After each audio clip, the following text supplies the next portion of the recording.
Hola a todos, amigos del canal de YouTube de Póker y Ajedrez.com. Os habla como siempre el maestro Fi de Óscar de Prado. Traemos hoy un rápido resumen de esta ronda número 2 del torneo de candidatos, que tuvo una partida decidida, la victoria de Karyakin sobre Nakamura. La verdad que Nakamura cometió un grave error de cálculo, impropio de un jugador de su nivel, y bueno, se quedó perdido, como lo vamos a ver luego.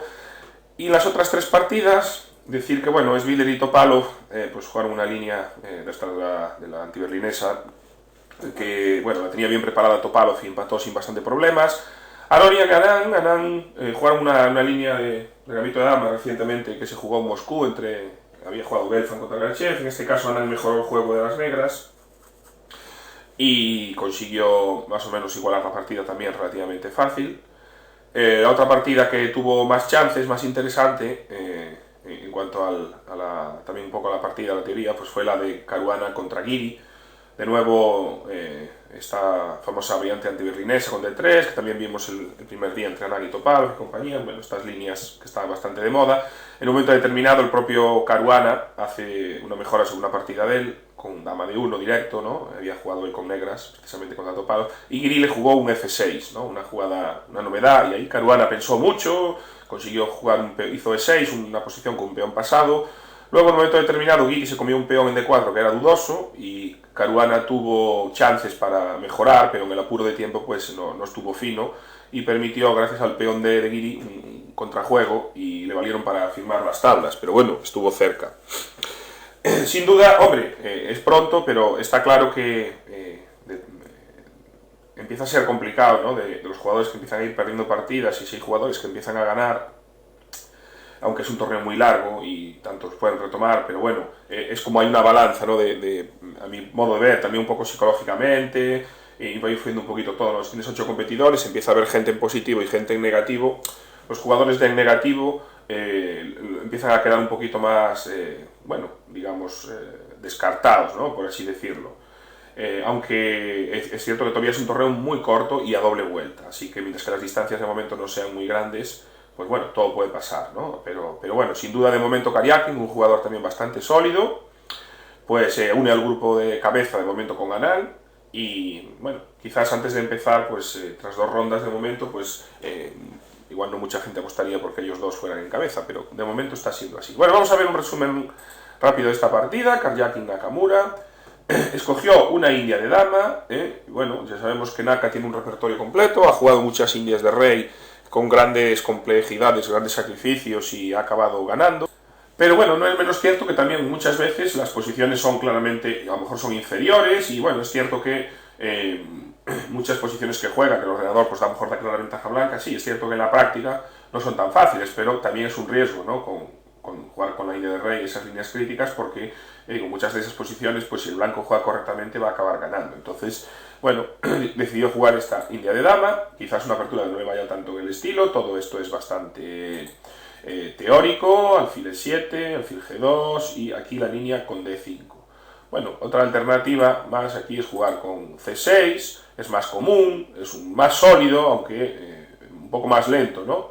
Y Karyakin ha jugado esto también con negras. Quizás a mí lo que no me convence de esto es que Karyakin juega con negras también la línea de dama y la conoce bastante bien. Esto es bastante habitual: caballo E5, caballo D7, caballo por, caballo D2, enroque, torre C8 y E4. Esto es muy jugado, ¿no? Y bueno, aquí las negras suelen romper con B5 o con C5.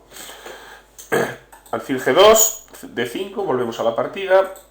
Aquí el blanco juega C por D, la alternativa es caballo E5 directamente, C por D, E por D, y aquí hacemos enroque, de nuevo caballo C3, aquí es una alternativa interesante. Vale. Entonces jugamos enroque, simplemente caballo C3 transponiendo, y aquí caballo B, D7. Bueno, esta jugada no es la más habitual, normalmente se juega mucho alfil B7, por ejemplo también torre 8, caballo E5, alfil B7, alfil G5, caballo BD7, torre C1, y bueno, aquí alfil A3, tras caballo por, dama por, alfil por, sacrificio de calidad, interesante. Las blancas tienen compensación, en Sargisian Tomaszewski, este año 2016, una partida bastante reciente. Y bueno, alfil B7 también es una variante pues bastante natural, dama C2, caballo A6, torre D1, dama C8 se suele jugar aquí, bueno, aquí hay varias ideas, ¿no? A3 o alfil F4 como variantes principales, todo posiciones más o menos equilibradas, ¿no? Bueno, dama C2, torre 8 y aquí la jugada torre F D1. En esta posición, tras torre F D1, aquí, por ejemplo, bueno, se había jugado también caballo E5, tenemos varias jugadas. En principio caballo E5 parecería la mejor, pero bueno, torre F D1 es otra jugada.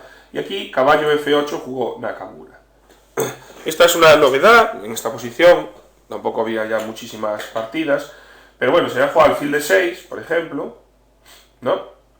Alfil C1, C6, alfil B2, recolocando el alfil, dama E7, torre C1, torre C8, caballo H4, C6, el caballo vuelve, caballo G4, E3, F5. Bueno, esto tuvimos también un ejemplo donde el blanco jugó torre 1, tras dama G7, una partida Pasikian-Hayapetian en Alay en 2014, ¿no? Esto, bueno, es una posición donde las negras pues también están bastante bien, ¿no? Digamos que alfil D6 es una jugada interesante, hay muchas jugadas aquí para el negro, ¿no? Pues también se puede jugar alfil D7, torre C8, para preparar C5, ¿no? Tenemos varias opciones, incluso no descartaría, se puede jugar C5 directamente, pero bueno, caballo C8, primero recoloca el caballo, o sea, es una novedad. Aquí el blanco juega caballo E5, alfil B7, retocando, y ahora de nuevo el plan que os decía, ¿no? Alfil C1. Este alfil lo quieren recolocar en la gran diagonal, ¿no? Porque se supone que si hay alguna ruptura con C5, después de algunos cambios, ¿no? El alfil va a jugar más en esta diagonal. Realmente aquí no tiene mucho futuro, ¿no? Porque, bueno, hombre, podía estar en F4 para presionar C7, pero bueno, si las negras consiguen hacer el C5, pues luego aparte que en C4 pues queda también expuesto, el caballo puede venir a E6 y nos lo van a atacar, en E3 tampoco está muy bien, y aparte, si queremos jugar en la columna C con la torre, a veces hay alfil A3 molestando, ¿no? Entonces también es una jugada que no podemos. Aquí parece la mejor jugada, ¿no? Recolocar nuestras piezas, caballo E6, alfil B2, alfil D6, y ahora el blanco juega, bueno, de momento sólido, ¿no? Con E3.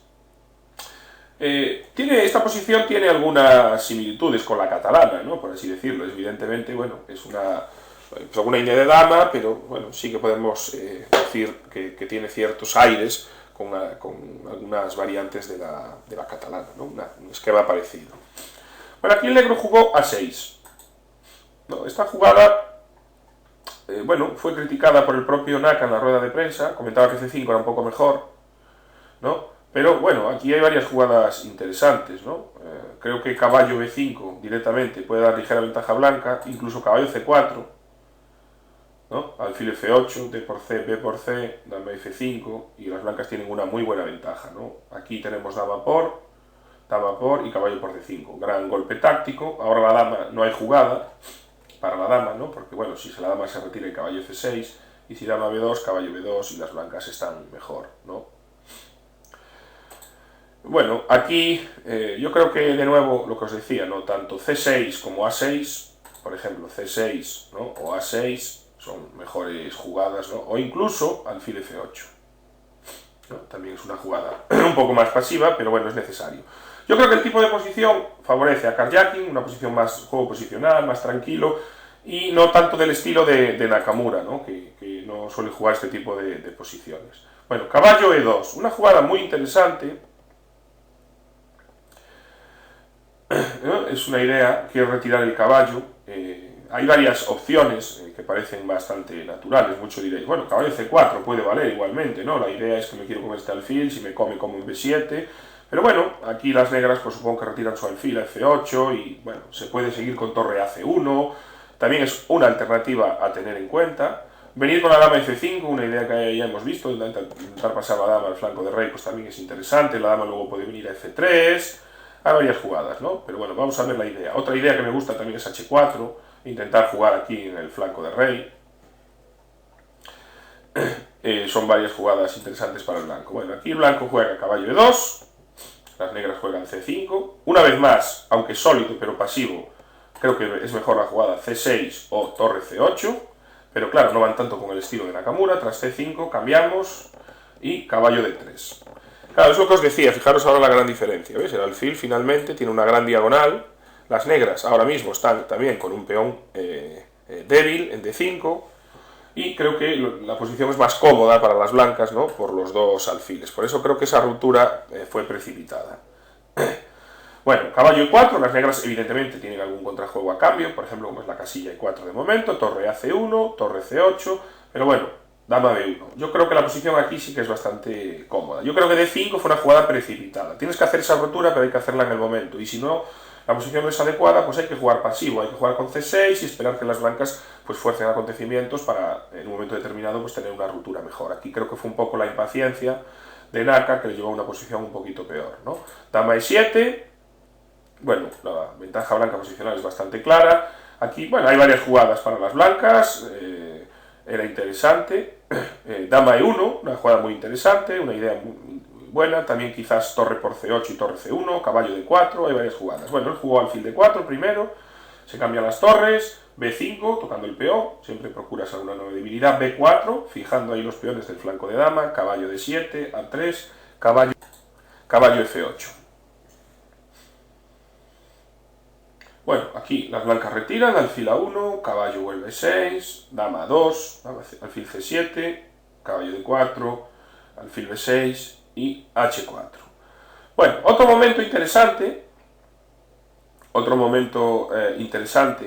bueno, aquí en este momento había dos jugadas, ¿no? H4 es algo que hemos visto, bueno, y otras dos jugadas me parecen bastante interesantes, ¿no?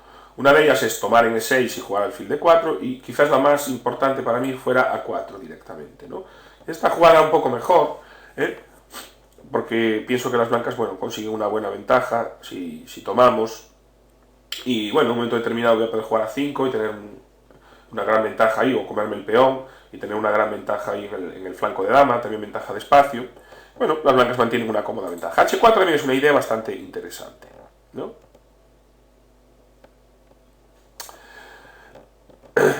Bueno, en este momento las negras jugaron una jugada tremenda, y aquí Nakamura cometió el gran error, que fue la jugada caballo por G3. Esto es dos interrogaciones. Bueno, la jugada correcta sería caballo por D4, por ejemplo, alfil por D4, alfil por D4, E por D4 y, bueno, caballo F6, ¿no? Y bueno, evidentemente las blancas mantienen una muy buena ventaja. Van a tener una fuerte casilla en C5, el peón débil en D5, y bueno, aquí hay buenas jugadas, ¿no? Por ejemplo, una vez más, pues me gusta A4, ¿no? Las blancas tienen clara ventaja, pero bueno, las negras tenían todavía pues chances de sobrevivir. Pero bueno, ¿cuál es el grave error de caballo G3? ¿Qué se le escapó a Karjakin?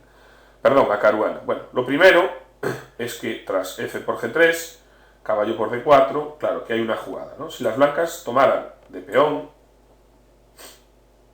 las negras tienen jaque en E3, tocan el caballo y la torre. Si me cubro de caballo me cae la dama, ¿no? Si me cubro de dama me comen el caballo, y si me retiro me comen el E3, bueno, con un sano peón de más para las negras. Bien, aquí hay un problema. ¿Qué es lo que se escapó a Nakamura? Pues esto es algo muy importante que todos debéis de tener cuando calculáis una larga variante, y es siempre, una vez que analizamos una combinación larga de jugadas, una vez llegado al punto final, cuando por ejemplo hacemos una jugada y recuperamos nuestro material, no quedarse ahí, sino tratar de ver todavía una jugada más adelante, por ver si hay alguna nueva amenaza que tiene nada que ver fuera de esa combinación de nuestro rival. Eso es lo que pasó en esta partida.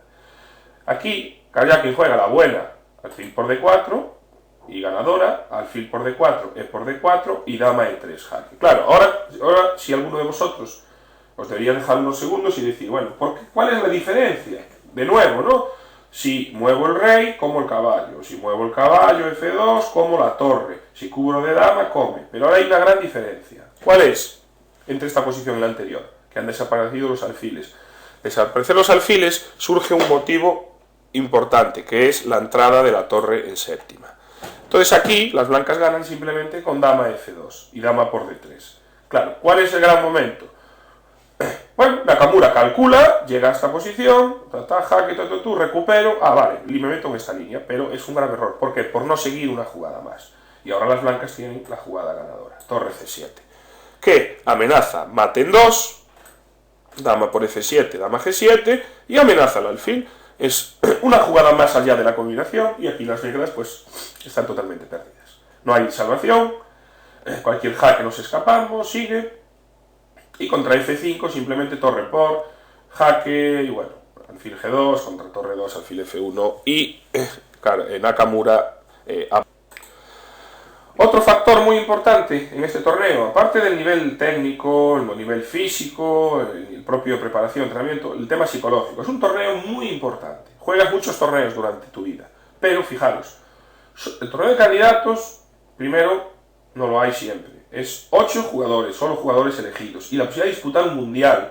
¿Cuántos jugadores han disputado un mundial a un match? Muy pocos. Los últimos 2 años, concretamente, Anand. En los últimos años hemos tenido siempre pues a Anand, a Kramnik y a Topalov. Teníamos ahí atrás durante unos cuantos años. Y luego siguió Anand. Bueno, Gelfand tuvo su opción cuando ganó un candidato, también de aquella un poco manera. Y los últimos años, pues los 2 campeonatos de Anand, ¿no? Que hemos visto contra Carlsen. Entonces es algo más, ¿no? Es un torneo un poco distinto y aquí realmente pues se va a ver a los jugadores quien tenga esta preparación psicológica, esta resistencia, el no cometer estos errores, porque bueno, te pasan otro torneo y no es tal, pero claro, que te pasen el candidatos, esta prueba tan importante, no solo, es sobre todo el prestigio que te va a dar, bueno, el montante económico también, ¿no? Si juegas un campeonato del mundo, sin duda, pero bueno, estos jugadores de élite ya ganan todos bastante dinero, aunque por supuesto un mundial, sino, pero sobre todo es eso, es el prestigio, la repercusión, el orgullo de tener la opción, ¿no?, de disputar el Campeonato del Mundo. Entonces aquí hay una mezcla entre los veteranos y los jóvenes, donde todos va a influir un poquito pues la preparación. Estos jugadores seguro, pues Nakamura, el propio Gi, Caruana, estos jugadores un poquito más jóvenes, Karjakin casi podríamos meterlo, aunque bueno, por su estilo y carácter a él se le ve bastante también tranquilo. Van a jugar un poco con este plus, ¿no? Ahora, muchos los ponen como favoritos, pero también tienen bastante presión. Otros jugadores veteranos, en este caso, bueno, Topalov o Anand, se puede decir el propio Svidler, bueno, aunque no han jugado mundiales, ellos sí, pero ya son jugadores que tienen una larga trayectoria, experiencia, muchos de ellos pues están aquí como un premio y dicen, bueno, realmente pues si consigo ganar esto, pues mira, bien, pero no lo plantean. Otros jugadores seguro que lo tienen en sus metas y Nakamura, conociéndolo, pues seguro que es muy ambicioso y que estaba deseando. Entonces, bueno, tengo eso, curiosidad por ver cómo reacciona el americano, que estos últimos 2 años había mejorado mucho, yo creo que también psicológicamente y en su juego, y aquí simplemente pues tuvo un gran lapsus y que se puede, esperemos que se pueda recuperar. Todavía van 2 rondas, queda mucho, así que nada, seguiremos atentos, de momento con Karjakin y Anand de líderes, y todo por decidir, así que nada, espero que os haya gustado, como siempre espero vuestros comentarios, sugerencias, darle al me gusta, visitar la página de pokerajedrez.com y nos vemos en la próxima, chao.